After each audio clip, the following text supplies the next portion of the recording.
Hola amigos, ¿qué tal? Stuart here from Spain Speaks. Another video today. Day 93, getting towards the 100. I might retire on 100 not out when I get there. We'll wait and see. Lots of comments, lots of debate on the last video. A few people say on the last video I did when I was driving that they wanted to see what was going on around us. The problem I had that day was that the other camera didn't work that day.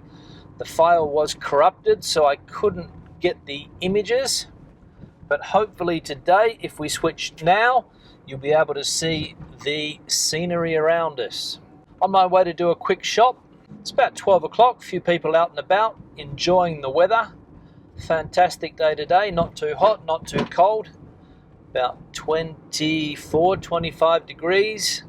A little bit windy, but apart from that it's okay. Now some late news came through yesterday, and it is that the borders are opening up again. Spain has decided to open its borders with EU countries on the 21st of June. All countries except for Portugal. So remember that Spain was going to keep those borders closed until the 1st of July. But they have obviously been pressured by the European Union, and the borders are opening sooner than was first anticipated. But again, except for Portugal. Now I don't know what's going on there. I don't know the reason for that specifically. I don't know whether it's a problem in Spain.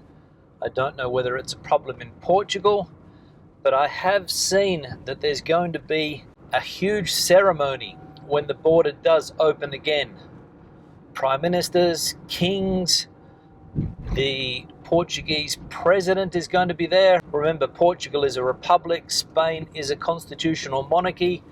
So King Philip will be there and the Portuguese president.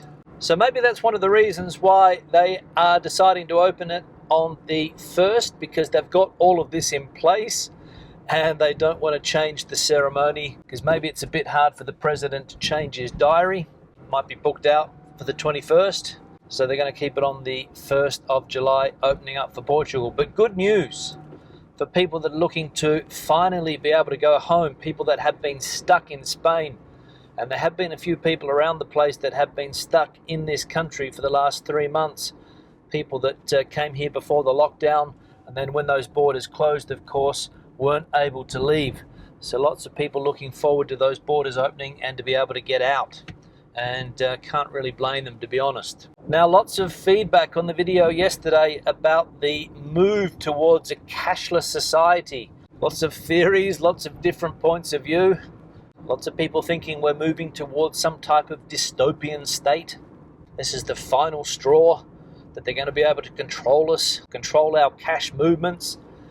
And to be honest, we have been moving towards a cash-free society for the last few years, in my opinion at least. I said yesterday that I hardly use cash anymore, and I'm sure there's lots of people out there like me that don't use cash or only use cash for minimal purchases.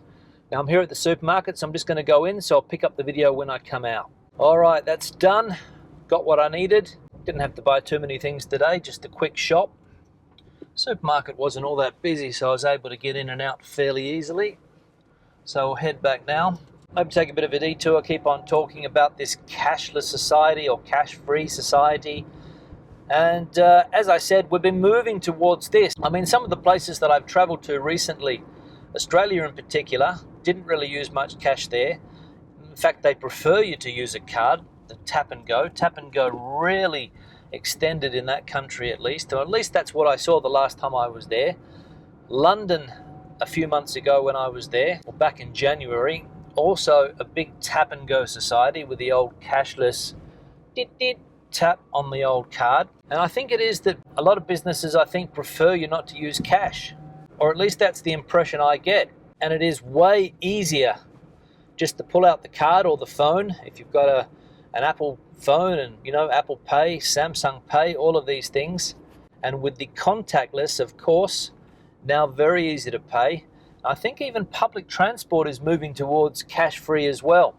I know that here in Madrid, I don't know if it's in place at the moment, but they were talking about banning cash on buses. It's been a problem on buses for a long time that if you didn't have the exact change, sometimes you couldn't even get a ticket. They weren't even going to change a €5 note for your ticket in some cases. So you just hop on the bus with your MasterCard or your Visa, tap away, bang, and away you go.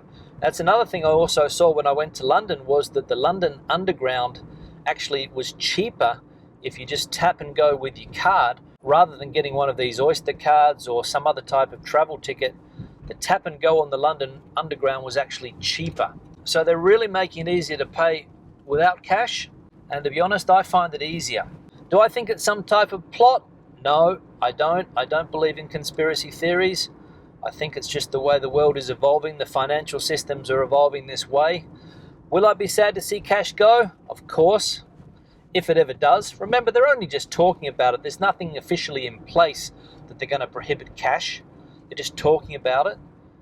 But I wouldn't be surprised if we do see it more and more difficult to buy things in cash, even small things. Supermarkets a few years ago, you had to have a minimum purchase. I think it was like €20 or something. But nowadays you can go into a supermarket and buy a bottle of water for 50 cents and pay with a credit card or a debit card.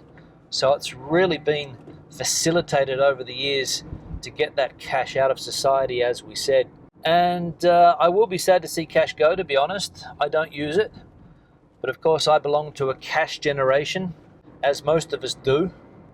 My son, most likely in the future, won't know what it is to have a lot of cash. But of course the cash generation, as I said, my first job working in a restaurant many years ago, cash of course, that's how we used to get paid.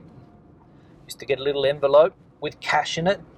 I think even when I was doing work experience, working for the West Australian newspaper, I think I even got my salary in cash on my wage, because it was a weekly thing. So cash has been a big part of my life. But I do see the advantages of not using cash, to be honest. It's cleaner, easier, faster.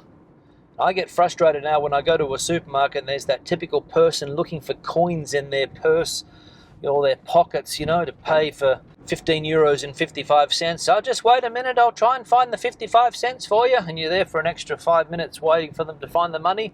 That's a bit frustrating, and that'll be something that's eradicated when cash is eradicated. But it really did stir up a lot of debate yesterday. Really opened a can of worms. And it's interesting to see people's opinions on a topic like this. So I'm back to where I started. Start to wrap the video up. Questions or comments, please leave them in the section below. Give the video a thumbs up if you liked it. I'll see you in the next one. Hasta luego.